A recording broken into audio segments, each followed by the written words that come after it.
হরিবল ভক্তমণ্ডলী, সকল ভক্তবৃন্দের শ্রীচরণে আমি একদমের শতকোটি দণ্ডবত প্রণাম ভক্তি গ্রহণ করবেন। আজকে আমরা আস্বাদন করব শ্রীমদ্ ভগবদ গীতার শুরু কেন ধৃতরাষ্ট্র দিয়ে হলো। তো সর্বপ্রথম আমার একটি ছোট অনুরোধ, আপনারা সম্পূর্ণ ভিডিওটি শ্রবণ করবেন এবং পরবর্তী কৃষ্ণ সম্বন্ধী ভিডিও পেতে চ্যানেলটিকে সাবস্ক্রাইব করবেন। হরে কৃষ্ণ। আপনার ভক্তি ভগবদ গীতার ধারণা বোঝা। শ্রীমদ্ ভগবদ গীতার 700টি শ্লোক রয়েছে, তার মধ্যে পরমেশ্বর ভগবান শ্রীকৃষ্ণ 574টি শ্লোক বলেছেন, অর্জুন 84টি শ্লোক, সঞ্জয় 41টি শ্লোক, ধৃতরাষ্ট্র মাত্র একটি শ্লোক বলেন। গীতায় যখন ভগবানের শব্দ ছাড়া রয়েছে, তখন গ্রন্থটি কি ভগবদ গীতা বলা যেতে পারে? হ্যাঁ, তার কারণ বলা যেতে পারে। অন্য বক্তাদের কথা কৃষ্ণের বাণী ছাড়া খুব একটা গুরুত্ব পেত না, যেগুলো গ্রন্থের গুরুত্ব হচ্ছে হৃদয়। একটি উদাহরণ সহকারে বিবেচনা করা যাক। ধরুন, একটি ইভেন্টকে বলা হয় জনপ্রিয় বক্তা এর একটি বক্তব্যতা। প্রকৃতপক্ষে ইভেন্টে বা বক্তায় একমাত্র বক্তা হবে না, অন্যান্যদের বক্তাদের অন্তর্ভুক্ত হতে হবে। অতিথি যারা পরিচয় করিয়ে দেন বা ধন্যবাদ জ্ঞাপন যারা করেন। তো এই অন্যান্য বক্তা থাকার সত্ত্বেও সেই ইভেন্টটিকে এখন সঠিকভাবে বক্তার বক্তব্য বলা যেতে পারে। কেন? কারণ অন্যান্য লোকেরা বক্তার যে বক্তব্য জন্য দৃশ্য তৈরি করেন। তো গীতায় আসুন দেখি কিভাবে অন্যান্য বক্তারা কৃষ্ণের জন্য দৃশ্যটি তারা সেটিং করেছেন। ধৃতরাষ্ট্র তার একমাত্র শব্দ একটি শুরুর প্রশ্ন গঠন করে, যা মহাভারতের আখ্যায়নের প্রকাশ কুরুক্ষেত্র বা যুদ্ধক্ষেত্রে নিয়ে যায়। সঞ্জয় তিনি 4 বার কথা বললেন। প্রথম অধ্যায় যখন বর্ণনার প্রকাশ করে ধৃতরাষ্ট্র কক্ষ থেকে যুদ্ধক্ষেত্রে স্থানান্তরিত হয়, দ্বিতীয় অধ্যায় যখন কুরুক্ষেত্রের প্রথম বক্তা অর্জুন থেকে কৃষ্ণ চলে যান, একাদশ অধ্যায় যখন কৃষ্ণ তার সর্বজনীন রূপ প্রকাশ করেন, এবং শেষ অষ্টাদশ অধ্যায় যখন আখ্যানটি শেষ হয়, অর্জুন তিনি 7, 9, 15 এবং 16 অধ্যায় ব্যতীত সমস্ত গীতার যে অধ্যায়ের কথা বলেছেন, সমস্ত অধ্যায়ের মধ্যে তিনি প্রথম অধ্যায়ের সবচেয়ে বেশি কথা বলেছেন আসন্ন ভাতৃহত্যা, এবং এর ফলে হৃদয় বিদারক দ্বিধা বর্ণনা করছেন। কারণ তিনি এমন প্রশ্ন জিজ্ঞাসা করেন যা গীতার আখ্যানকে চালিত করে। গীতাকে প্রায় কৃষ্ণ অর্জুনের আলোচনা বলা হয়, যেহেতু এই বক্তাদের শব্দগুলো কৃষ্ণ কথার প্রাসঙ্গিকতা এবং প্রভাবকে আরো স্পষ্ট করে তোলে। তাই সমগ্র গ্রন্থটিকে যথার্থ ভগবদ গীতা বলা হয়, যেহেতু অন্যান্য বক্তাদের শব্দগুলো কৃষ্ণের শব্দগুলোর জন্য দৃশ্য তৈরি করেছেন, যা বইটির অপরিহার্য এবং প্রধান বিষয়বস্তু। পুরো গ্রন্থটিকে যথার্থ ভগবদ গীতা বলা হয়। যে ধৃতরাষ্ট্র বলছেন, হে সঞ্জয়, আমার পুত্র এবং পাণ্ডুর পুত্ররা কুরুক্ষেত্রের তীর্থস্থানে একত্রিত হওয়ার পরে তারা যুদ্ধ করতে চেয়েছিল। তিনি প্রশ্ন করেছিলেন, তো আপনার ভক্তিকে আপনি হৃদয়ে ধারণ করুন, গীতার ধারণাকে আপনার বুঝুন। গীতার শুরু কেন ধৃতরাষ্ট্র শব্দ দিয়ে হলো? ভগবদ গীতা হলো, এর নাম থেকে বোঝা যায় একটি গানের আকারের বার্তা, ভগবানের বার্তা, বাণী। ধৃতরাষ্ট্রের বাণী দিয়ে গীতা শুরু হলো কেন? তো উত্তর দেওয়া যাক। আমরা আখ্যান কাঠামোর দিকে তাকাতে পারি, বা ভগবদ গীতা মহাভারতের একটি অংশ, যা একটি নির্দিষ্ট প্রেমের মাধ্যমে কুরুক্ষেত্রের যুদ্ধক্ষেত্রের ঘটনাবলী বর্ণনা করে। ধৃতরাষ্ট্রকে তার সহকারী সঞ্জয় বর্ণনা করছেন, এবং অর্জুনের কাছে কৃষ্ণের গীতা বিতরণ কুরুক্ষেত্রের যুদ্ধের প্রথম দিনের প্রথম ঘটনা ঘটল। বোধগম্যভাবে গীতার মূল বার্তার আগে ধৃতরাষ্ট্রের কুরুক্ষেত্রের যে ঘটনাগুলো সম্পর্কে একটি প্রশ্ন রেখেছেন। তবুও এই ধরনের একটি পাঠ্য ব্যাখ্যা একটি মূল প্রশ্নের উত্তর দেয় না। কেন গীতার যুদ্ধক্ষেত্রের সেটিং এর সাথে শুরু হতে পারে না? সম্ভবত কৃষ্ণের বর্ণনা দিয়ে। এটা অদ্ভুত মনে হয় যে একটি পবিত্র গ্রন্থ, যা প্রায় আবৃত্তি করা হয়, এমন একটি চরিত্র দিয়ে শুরু হয় যিনি পবিত্র থেকে দূরে। আমরা সবাই শ্রীমদ্ ভগবদ গীতাকে আমরা পবিত্র মনে করি বা পবিত্র শ্রদ্ধা বোধ করি, কারণ আর সেই ধৃতরাষ্ট্র যিনি পবিত্র থেকে দূরে যান, তাকে দিয়ে শ্রীমদ্ ভগবদ গীতা শুরু হয়। তো ধৃতরাষ্ট্র মহাভারতের সক্রিয় কলনায়ক না হতে পারেন, কিন্তু তিনি অবশ্যই নায়ক নন। তিনি হলেন নিষ্ক্রিয় ভিলেন, যিনি সক্রিয় ভিলেনের সক্ষমতা তার পুত্র দুর্যোধন। উত্তরটি ধৃতরাষ্ট্রের নামের মধ্যে থাকতে পারে, যার সবচেয়ে সাধারণ অর্থটি তার মানসিকতার প্রতিফলিত করে, যে দ্রুত একটি রাষ্ট্র ধরে রাখে। একজন সংযুক্ত রাজা রাজ্যের প্রতি তার যে অনুরাগ কুরুক্ষেত্র যুদ্ধের সমাপ্তি ঘটে এমন অনেক ঘটনার সূত্রপাত করেছিল। যেখানে গীতায় বলা হয়েছে যদি তিনি গীতা শুনতে পেরেছিলেন এটি তার হৃদয় পরিবর্তন করেনি। শ্রীমদ্ ভগবত গীতার বাণী শুনেছেন সঞ্জয়, তিনি তৎক্ষণাৎ ধৃতরাষ্ট্রকে শ্রবণ করিয়েছেন, তবু তো তার হৃদয় পরিবর্তন হলো না। অন্তত ততক্ষণ পর্যন্ত নয় যতক্ষণ না তার রাজ্য উপভোগ করার আশা অপরিবর্তনীয়ভাবে হতাশ হয়ে পড়ে।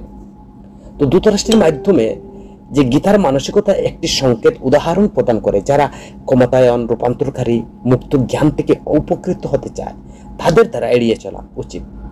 এই আলোকে দেখা যায় তার সাথে গীতার শুরুটা কাব্যিক এবং দার্শনিক উপযুক্ত। গীতা ধৃতরাষ্ট্রের সাথে শুরু হয়েছে কেবল বর্ণনামূলক উদ্দেশ্য নয়, শিক্ষামূলক উদ্দেশ্যের জন্য, আর সেই মানসিকতা চিহ্নিত করার জন্য যা আমাদেরকে এর বার্তার প্রতি অগ্রহণযোগ্য করে তুলতে পারে। ধৃতরাষ্ট্র বললেন, হে সঞ্জয়, আমার ছেলেরা পাণ্ডুর ছেলেরা কুরুক্ষেত্রের তীর্থস্থানে সমবেত হওয়ার পরে যুদ্ধের ইচ্ছায় তারা কি করেছিলেন। ব্যাখ্যা করছেন কিভাবে তিনি ভগবদ্গীতার প্রতিটি শব্দের প্রথম অর্থের সাথে আমরা শ্রবণ করব। যে ভগবদ্গীতার প্রথম শ্লোক, এর 6টি মূল উপাদান রয়েছে। ধৃতরাষ্ট্র উবাচ ধর্মক্ষেত্র কুরুক্ষেত্র সমবেতাহ যুধোৎসব মামকাহ পাণ্ডবস্য তো কিংকবর্ত সঞ্জয়। তো এই 6টি উপাদান রয়েছে প্রথম শ্লোকে। আমাদের সেটিং এর সাথে পরিচয় করিয়ে দিই, একটি কার্যকারী উদ্দেশ্য পরিবেশন করে। উপরন্তু প্রতিটি মূল উপাদান গীতার সম্বোধন করা হবে এমন যে এগুলো থিমগুলোর দিকে ইঙ্গিত করে, একটি সূক্ষ্ম উদ্দেশ্য পরিবেশন করে। আসুন প্রথম 3টি উপাদানের তাৎপর্য আমরা আলোচনা করি। তো দৃষ্টিভঙ্গিগত তাৎপর্য হচ্ছে ধৃতরাষ্ট্র উবাচ, আক্ষরিক করতে এটি আমাদের গীতার বাইরের ব্যাখ্যা কাঠামোর সাথে পরিচয় করিয়ে দেয়। অন্ধকুরু রাজা ধৃতরাষ্ট্র এবং তার সহকারী সঞ্জয়ের মধ্যে একটি আলোচনা, যার সচিব ছিলেন সঞ্জয়, যাকে এই শ্লোকের শেষ শব্দে উল্লেখ করা হয়েছে যে যুদ্ধক্ষেত্রে ঘটনা সম্পর্কে ধৃতরাষ্ট্রের সাধারণ অনুসন্ধান তার জন্য জীবনের গভীরতম অর্থ এবং সর্বোচ্চ উদ্দেশ্য সম্পর্কে গীতার অসাধারণ জ্ঞান শোনার একটি অজানা সুযোগ খুলে দেবে। কিন্তু তার সংযুক্তি তাকে এই জ্ঞানের প্রশংসা বা প্রয়োগ করতে বাধা দেবে। তার নাম, যার অর্থ রাজ্যে বা রাষ্ট্র সাথে সংযুক্ত, দ্রুত সংযুক্তিগুলো অন্ধের প্রভাবের দিকে ইঙ্গিত করে। তো আমরা যা আমাদের জন্য ভালো মনে করি তা যদি আমরা খুব ভালো শক্তভাবে ধরে রাখি, তবে আমরা আমাদের জন্য আসলে যা ভালো তা থেকে আমরা নিজেদেরকে বঞ্চিত করি। তো এইভাবে গীতার প্রথম শব্দটি পরোক্ষভাবে আমাদের সেই মনোভাব সম্পর্কে সতর্ক করে যা আমাদেরকে এই জ্ঞান থেকে বঞ্চিত রাখতে পারে।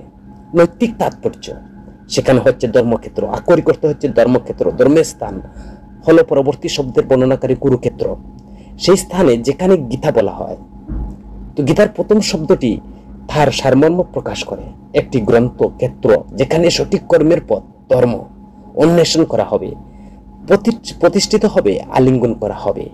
তো ভৌগোলিক তাৎপর্য কুরুক্ষেত্র, আক্ষরিক অর্থে এটি সেই স্থানকে বর্ণনা করা হয় যেখানে মহাভারতের ক্লাইমেটিক যুদ্ধ হবে এবং যেখানে গীতা বলা যাবে বা গীতা বলা হবে।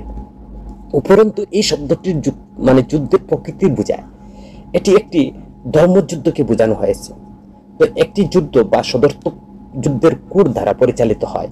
যুদ্ধটি সেই নির্দিষ্ট এলাকায় সীমাবদ্ধ ছিল, শুধুমাত্র যোদ্ধাদের মধ্যে যুদ্ধ হয়েছিল, এতে কোনো বেসামরিক বা লোক ছিল না সেখানে জড়িত।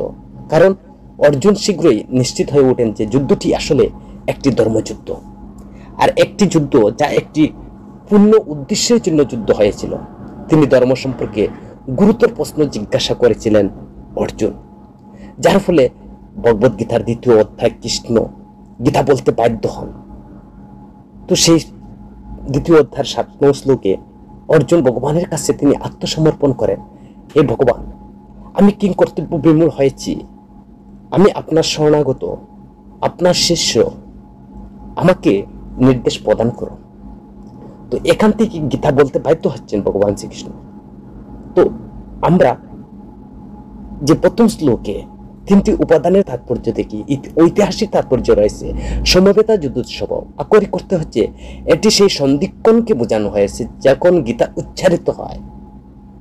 উভয় কাহিনীর একত্রিত হওয়ার পরে যুদ্ধের জন্য প্রস্তুত। উপরন্তু একটি পরামর্শ দেয় যে গীতার জ্ঞান ইতিহাস জুড়ে সর্বজনীন প্রাসঙ্গিক। এটি কয়েক হাজার বছর আগের ঘটে যাওয়া যুদ্ধের আগ্রহী ইতিহাস প্রেমীদের জন্য নয়, এটি দায়িত্বশীল ব্যক্তিদের জন্য বোঝানো হয়েছে, যারা যুদ্ধের মতো জীবনের সবচেয়ে কঠিন এবং চ্যালেঞ্জের মুখোমুখি হচ্ছেন। তো বিচারমূলক বা পদক্ষেপের জন্য দার্শনিক নির্দেশিকা করছে। তো মনস্তান্ত্রিক তাৎপর্য, মামেকা পাণ্ডব্য আক্ষরে করতে এটি যুদ্ধক্ষেত্রের নায়কদের দুটো দলের কর্ম সম্পর্কে একটি সরল অনুসন্ধান, কৌরব এবং পাণ্ডব। উপরন্তু একটি বক্তা যুক্তরাষ্ট্রের যে প্যাথোলজিক্যাল সাইকোলজির দিকে ইঙ্গিত করে। তিনি কৌরবদেরকে তার নিজের লোক হিসাবে উল্লেখ করেন, যদি পাণ্ডবরা তার বাগ্নে ছিলেন। রাজা হিসাবে তিনি তার সকলের নাগরিকের সাথে সমান আচরণ করতে চেয়েছিলেন। তো তার ভাগ্নে যারা তার পিতাকে হারিয়েছিলেন তাদের সম্পর্ক কি বলতে হবে। যুক্তরাষ্ট্র শব্দচয়ন অনিচ্ছাকৃতভাবে তার পক্ষপাতিত্ব প্রকাশ করে, যা বিপর্যয়ের করে ভাতৃঘাতী যুদ্ধের কারণ না হয়ে অবদান রেখেছিলেন। তো যারা এই ধরনের অকর্তব্য আক্ষরিক করতে এটি যুদ্ধক্ষেত্রের ঘটনা সম্পর্কে একটি অনুসন্ধান হতে পারে, কিন্তু এটার কারণ পূর্বে উল্লেখ করা হয়েছে, লড়াইয়ের জন্য একত্রিত হয়েছে। একটি সমান্তরাল মাধ্যমে তুলে ধরা যেতে পারে তারা পার্টিতে একত্রিত হওয়ার পর তারা কি করেছিল। খুব প্রশ্নটি একটি আশঙ্কার পরামর্শ দেয় যে যা প্রত্যাশিত তারা পার্টি করছে, কিন্তু অপ্রত্যাশিত কারণে করতে পারে না। সেই ব্যক্তির পার্টির ভিন্ন দুর্বলতা হতে পারে। বলুন, একটি চরম আবহাওয়া ঘটনা, যেমন একটি বৃষ্টির ঝড়। গীতার পরিপ্রেক্ষিতে সেই ওয়াইল্ড কার্ডটি ধর্মক্ষেত্র স্থানটি অতীতের পুণ্যমূলক কার্যকলাপের দীর্ঘ ইতিহাসের জন্য পালিত হয়।